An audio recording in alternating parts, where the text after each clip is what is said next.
And two of the three of us seem to love the film. Jamie?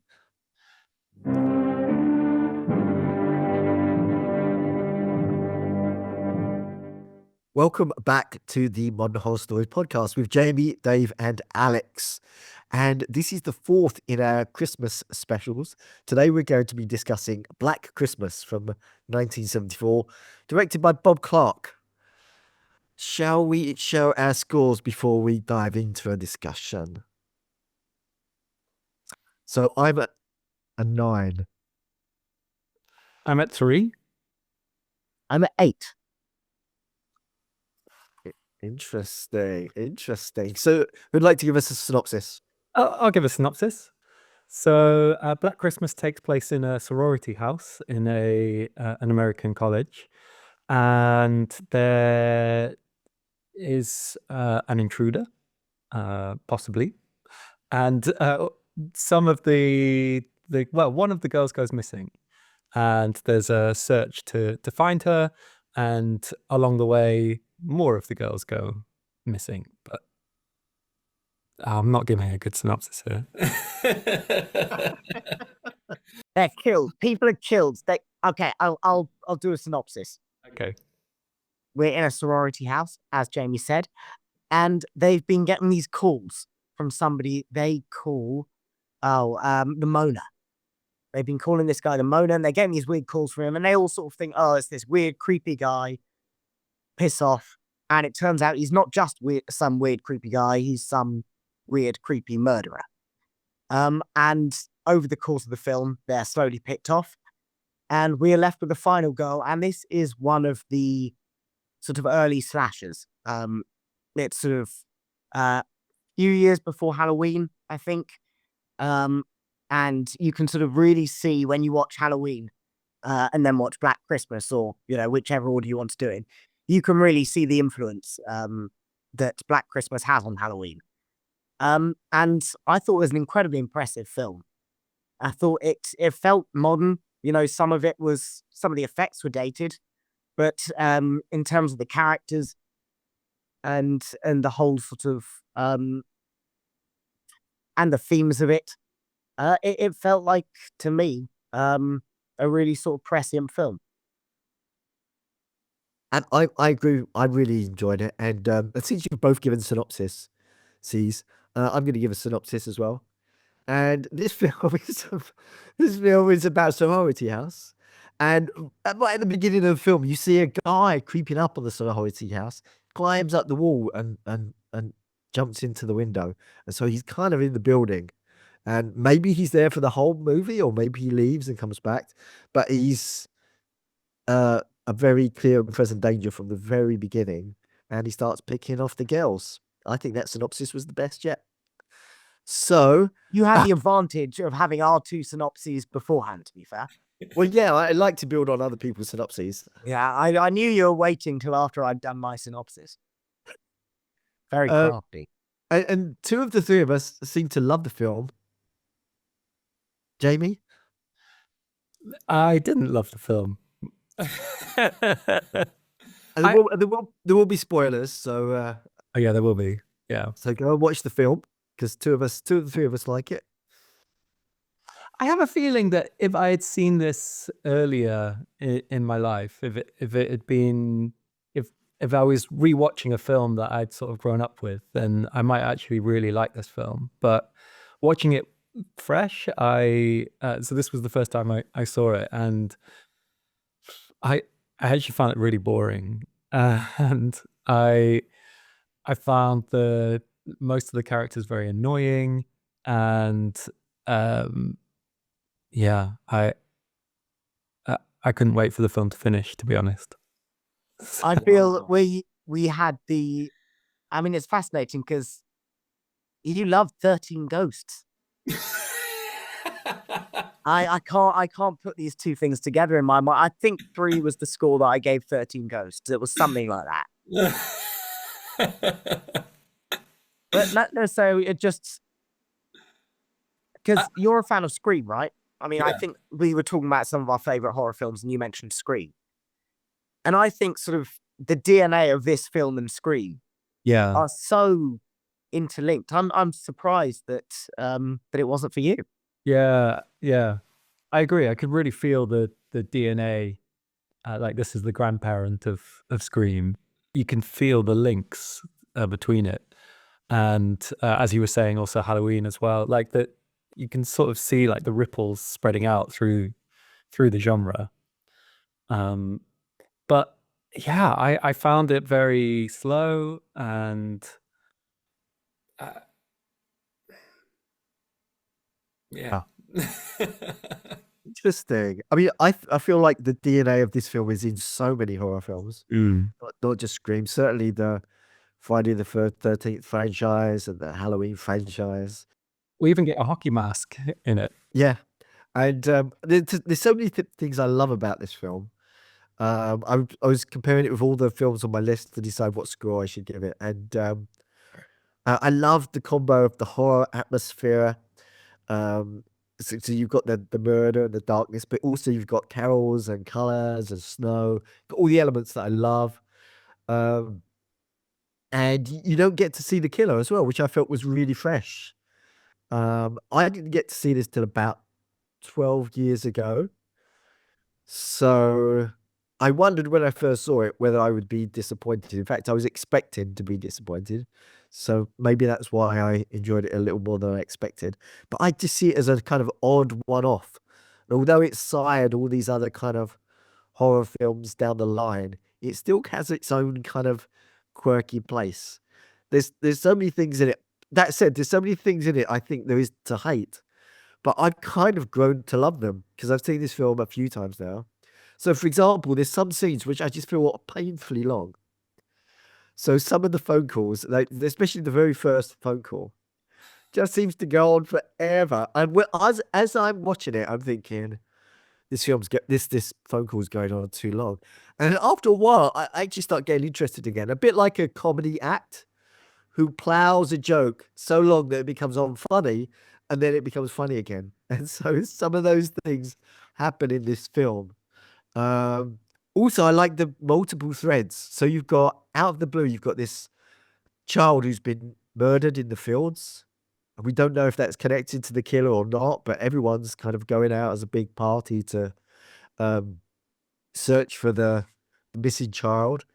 And then there's a pianist uh, played by Ian Duller from 2001. I think he was in 2001 4 years earlier, 6 years earlier. Um, and he plays this kind of mad musical genius who's trying to forge a career and is kind of failing. And that's a kind of subplot, and maybe he's the killer as well. You get to find out that. So there's lots of other stuff going on, which I found quite engaging. And I stayed when I watched it this time around, halfway through, I was very tired, and halfway through I fell asleep. And then the next day I woke up and I liked this film so much that rather than pick up where I left off, I went back to the beginning, watched the whole film again. 9 out of 10. That is a ringing endorsement. That's great. I think, yeah, I did give a lower score. I think partly, I mean, a lot of the same reasons that you sort of you've had in the past and grown out of. Yes, the pacing is very strange some of the time. Some of the time it's great, some of the time it's thrilling. It's just it does have those moments where you think, where's the editor in all this? But I've got to say I completely disagree with Jamie about the characters. I'm with you. I think all of these characters were, if anything, slightly too interesting. Like, they were great characters, I thought. They were just, the whole piano thing and stuff. It almost felt too big for the film. But that didn't bother me at all. I thought, they were big characters. And I did appreciate that. Yeah.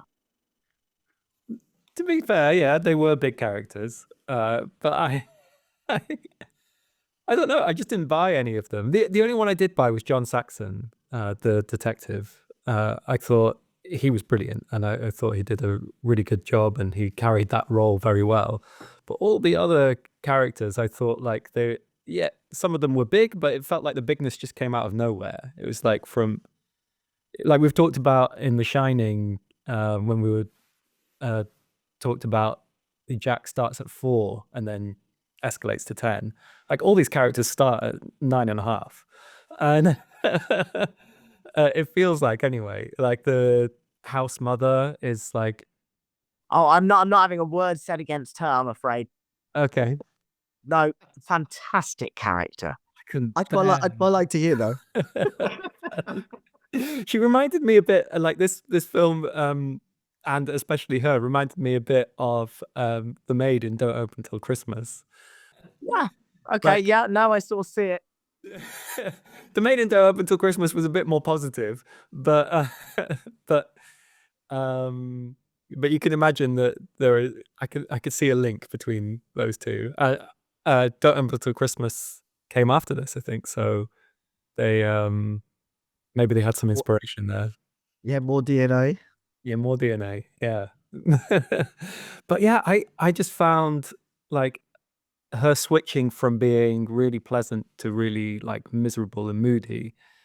I I just felt like I didn't really get why she was switching. Like obviously there were social reasons why you would, but I didn't get it wasn't communicated to me, I didn't feel, as to what's her motivation for pretending to be so sweet and so lovely when she's actually really miserable and really grumpy and hates everyone and everything.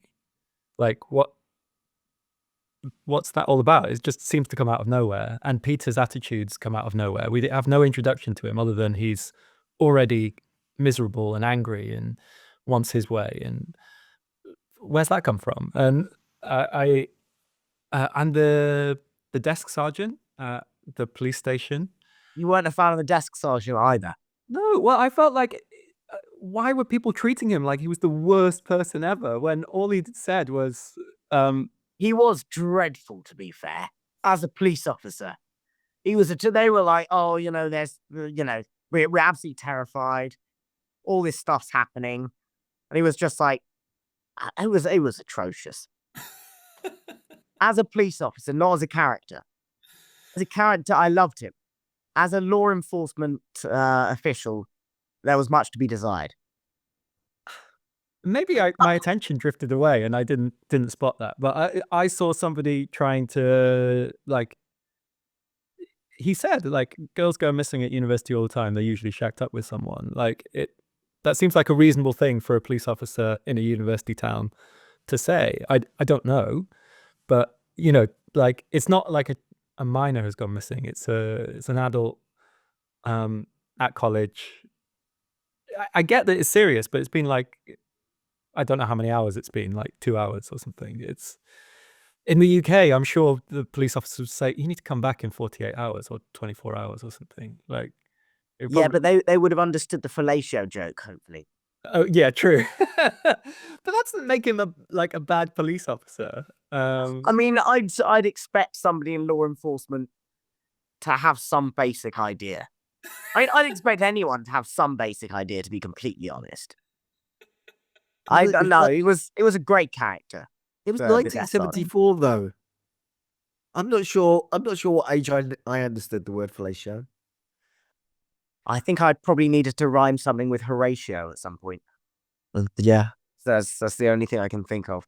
No, got no idea. I think I heard it in a sitcom when I was about 11, and I was like, "Oh, what's that?" Well, I mean, this is quite old school, so this might be before your time, Alex. But do you remember a sitcom called Are You Being Served? I've not seen a huge amount of it, but yeah, I'm aware of it. Jamie? Yeah, it was on TV when I was a kid. Yeah, and so for instance, there's a gag in it that was about Mrs. Slocum's pussy.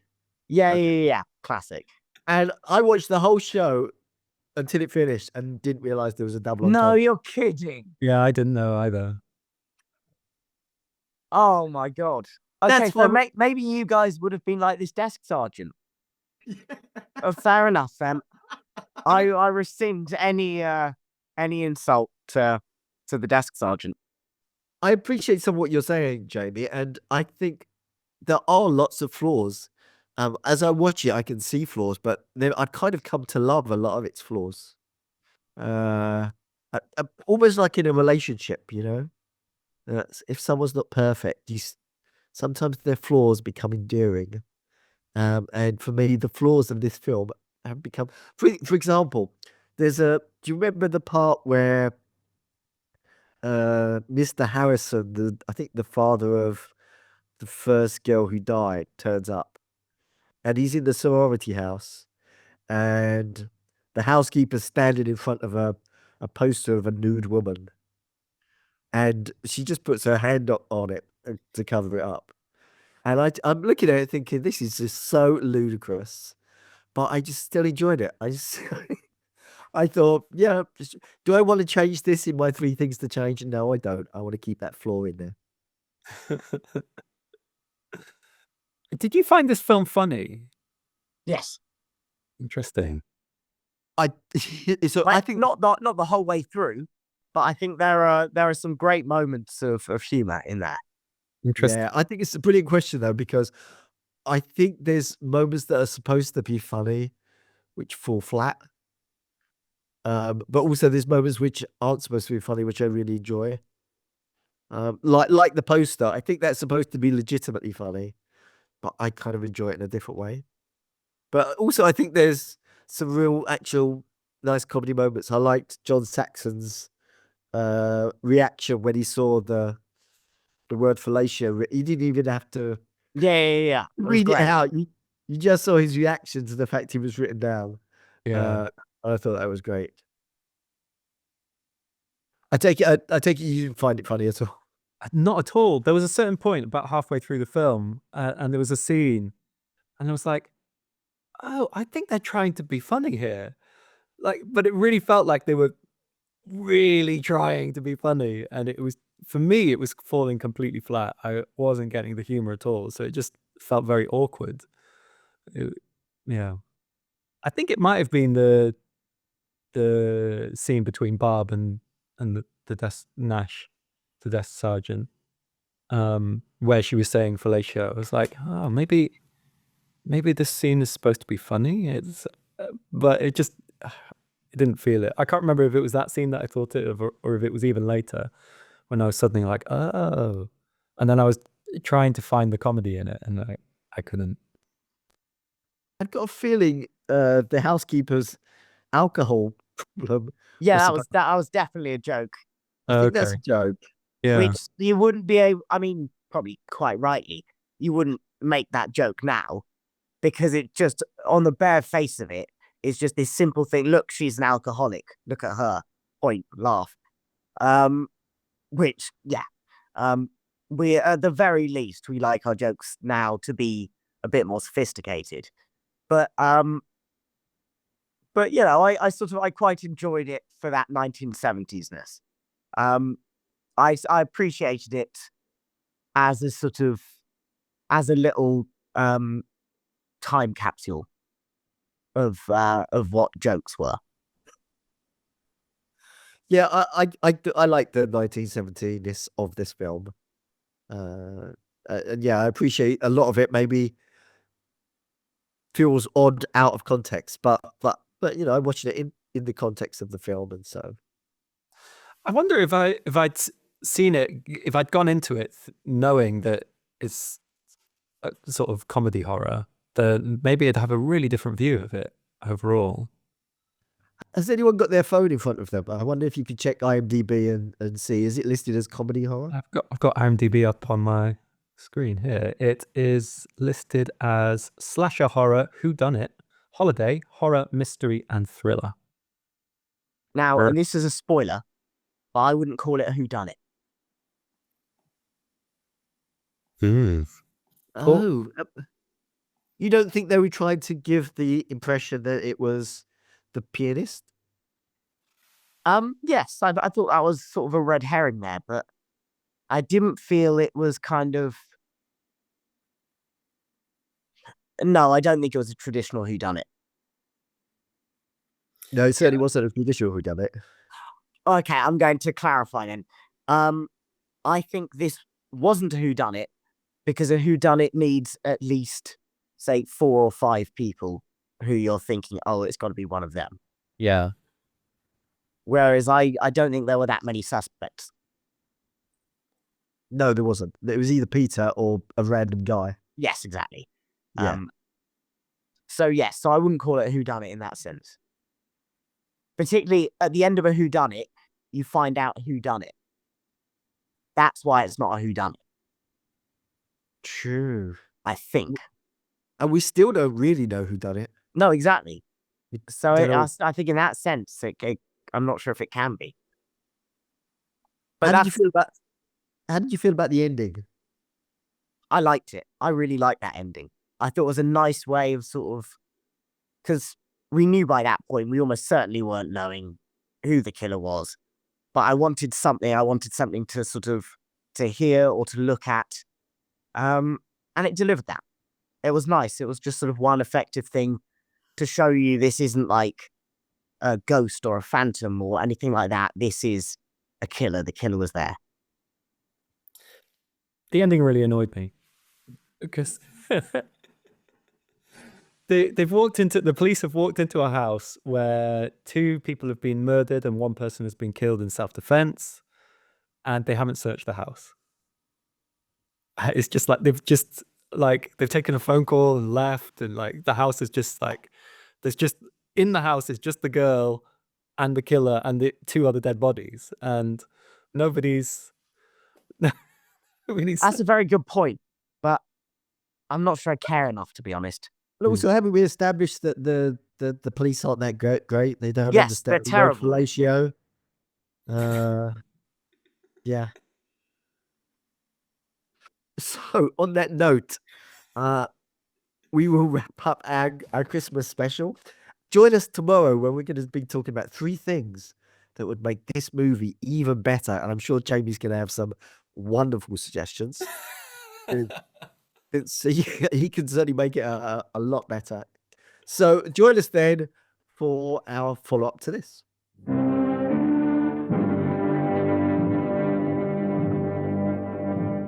Do you remember Margot Kidder talking about animals who have sex for 3 hours? Yeah, Yeah. the 3 days. 3 days. What animal was it? I think it was turtle or tortoise. I can't remember which. Can't remember either. I guess logistically it would have to be a tortoise. A turtle would drown. Genius. Can you Google it? I don't know. Christmas. Sex for 3 days. Turtles. Okay, it's turtles.